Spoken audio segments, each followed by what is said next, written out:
Hey, welcome to recordproduction.com. I'm here with Sugarhouse Music Production. They are a producer duo. We've got Ady Hall and Lee McCarthy. So you tend to record singles, or like single tracks at a time, you were saying before. Do you think that's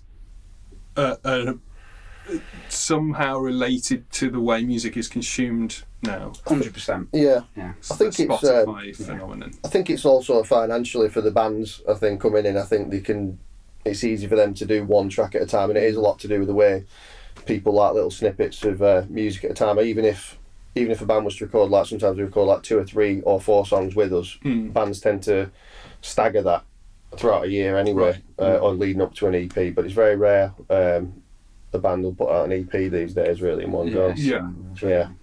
Yeah, so sort of rolling release kind of model. That type of thing. Yeah.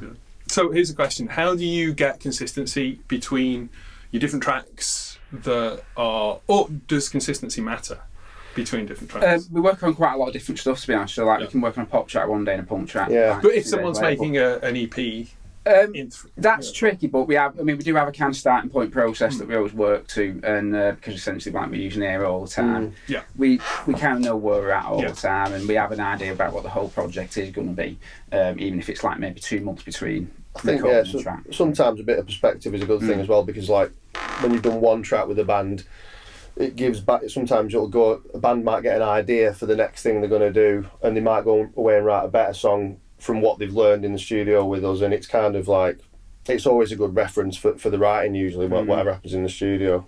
That's what we find anyway. So in terms of job roles, you have an engineer occasionally, but what's the classification? I'm the engineer and production. Ady's like just production, but he'll play on tracks. I'll play bits on tracks. But so he's not allowed to touch. I don't tend to touch things because you kind of know a bit about. I know a bit about Sims and things like that, and then you won't turn that on and stuff. No. It's kind of like it's I think because it's like a duo that we definitely know our roles and what it's like can't be so we have like sort of 2 angles. Like Ady's sort of fan of certain type of music, I'm a fan of certain type of music, and we have stuff where we meet in the middle. So it kind of gives us, like, Ady's like basically like a musical encyclopedia through playing in like sort of wedding bands for his like in his young. I listen to a lot of records. Yeah, he listens to a lot of records. So he's like literally he'll pull stuff out. Yeah, that kind of helps. I think just being obsessed with music and being in bands. I think we've learned a lot about just music and structure and arrangements and things like that. And I think we both have a knowledge about playing in bands and different instruments, and that really helps. Just sort of when you can pick up a guitar and all like this, that really helps that hands-on approach, I think, because I think sometimes we've always done it that way, and it's the way we like to do it.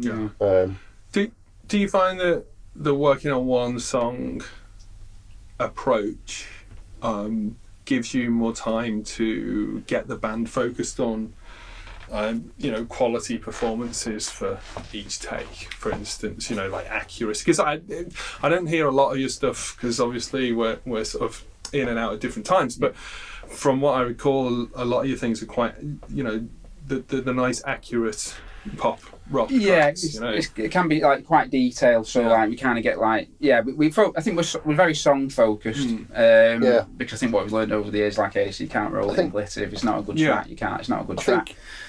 I think ultimately that bands are coming to us because I think when they want to sort of take a step up, and that means that we've got to pay attention to the song, or if the song there is it hitting in all the right places, is the chorus doing it, and it's all these lots of different things, depending on what you're looking at. But we do what was the question again?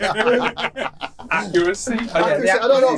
The thing is, when you say accuracy, though, I think that can mean 2 different things depending on what you're after. I think if it's more of a sort of rough and ready record, it might be sort of not overplaying it, and then sometimes it's like you have to go into a bit more detail if it sounds a bit sort of undercooked. So it's knowing when to do more and when to do less, I think, and when to let the band take the lead, and then when it's more of a moulding sort of job. Are there any artists that you've learned something useful, specific from? Because we talk about producers imparting this knowledge, but there's always that trickle back, isn't there? I mean, 100%. What are the sort of things that you're picking up? It's hard. I can't really remember. I think we do learn things. We've nicked a lot of tricks and stuff.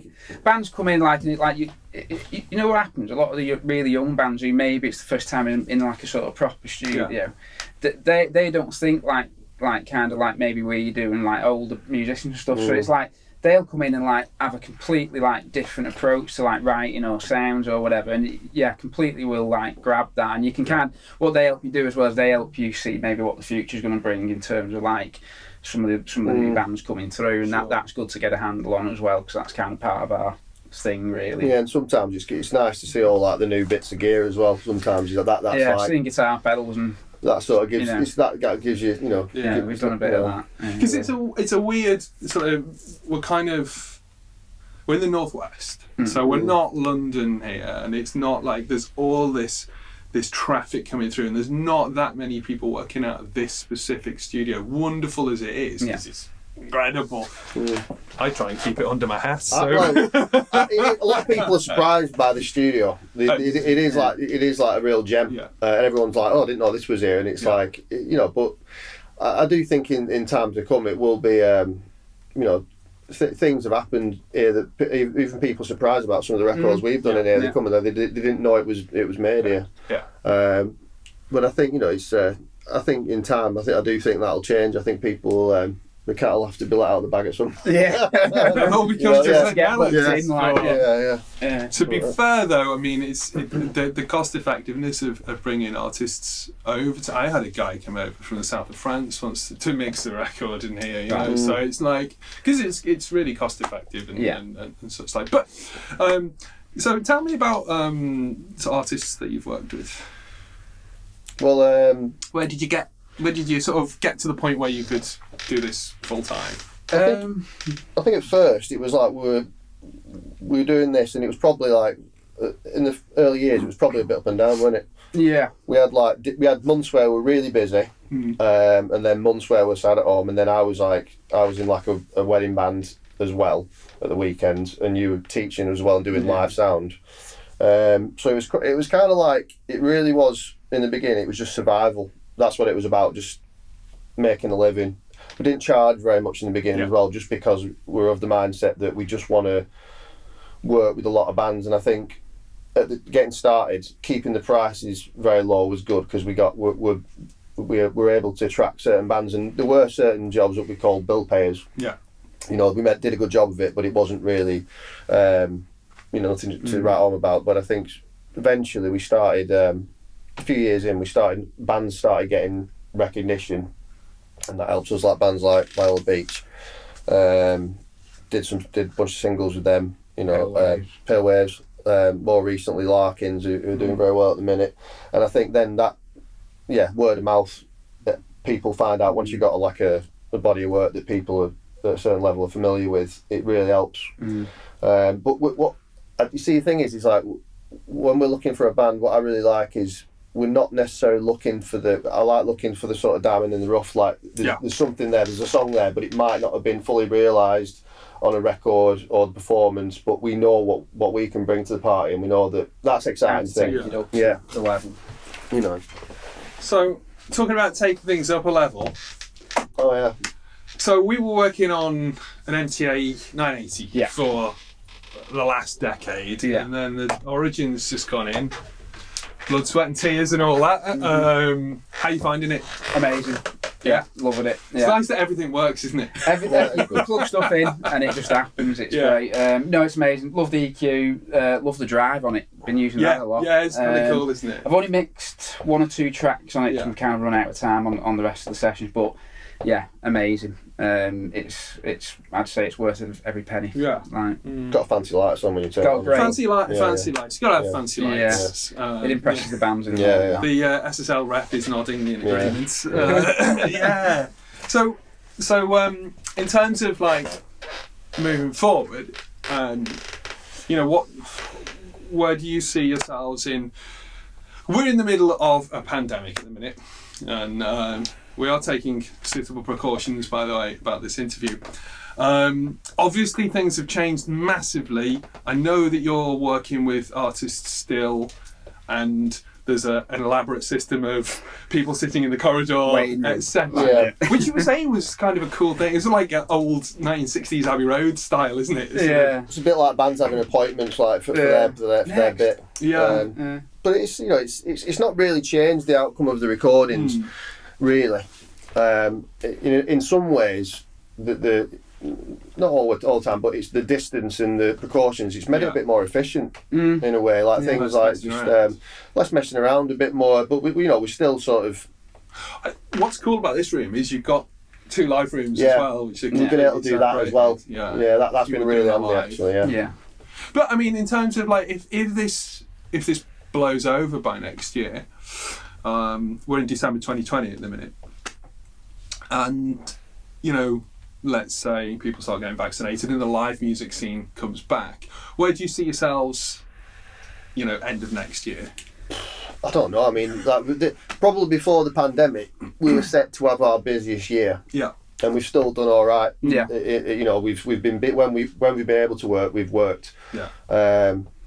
But I think it's just. I think what it's done as well is we've probably done a little bit more sort of like post-production remote mixing sessions and stuff like that, which we didn't really normally would do. Are you on the Audio Movers Source Connect sort of side of things, or are you just emailing or Dropboxing? It's a bit of social media really that we're looking at, but to be honest, like we were saying before, like we're not at the moment really hugely looking for work. It's kind of coming to us, so we're pretty lucky with that. But like at the moment, we're kind of like. The one thing I'll say about when we have been looking for work, I must say it's like. Usually gigs is a place where that's where we hear about a lot of new bands. Sure. So now it's like, because bands haven't been gigging for a while, don't know where these new bands are. Yeah, it's a weird one, isn't it? I mean, I had a few people contact me saying we're starting a new super group or whatever. But there's nowhere to play. But everything, I guess, has moved internet. But, how are your clients feeling the pinch in terms of not being able to tour? With Brexit coming as well. The thing is as well though, it's like I think there's probably a couple of bands who they're getting good national radio, but they do rely on the gigging side to help the singles along as well. So I think maybe a couple of them it's kind of hindered a little bit, but I'll be honest, it's helped a lot of bands just with the writing. Yeah, every time we meet a band, we're like, what tracks have you got? And they're giving us like 5, 6, 7 tracks to choose from, as opposed to like maybe 2. I think sometimes when the gigging's as relentless as it is, I think like sometimes the writing's like the last thing on the list. Yeah, and bands feel rushed to do that, whereas I think having that, and I think for us as well, having that gap when it was 3 months off, really good time just to absorb, listen to music, think about what you're going to do when you get back, and it's I think the break's been a good thing for bands and for us, and I think we're just raring to go really and see what. There's a lot of music that's been recorded this year that hasn't been put out yet either. Yeah, so I'm really hoping that next year all the festivals can happen. I'm excited for a few bands to emerge, because I don't think really it's like bands have been getting a few little wins here and there with like radio play and editorials on Spotify, but I do feel it's a very odd time for a new band to really emerge without the gigging. Yeah.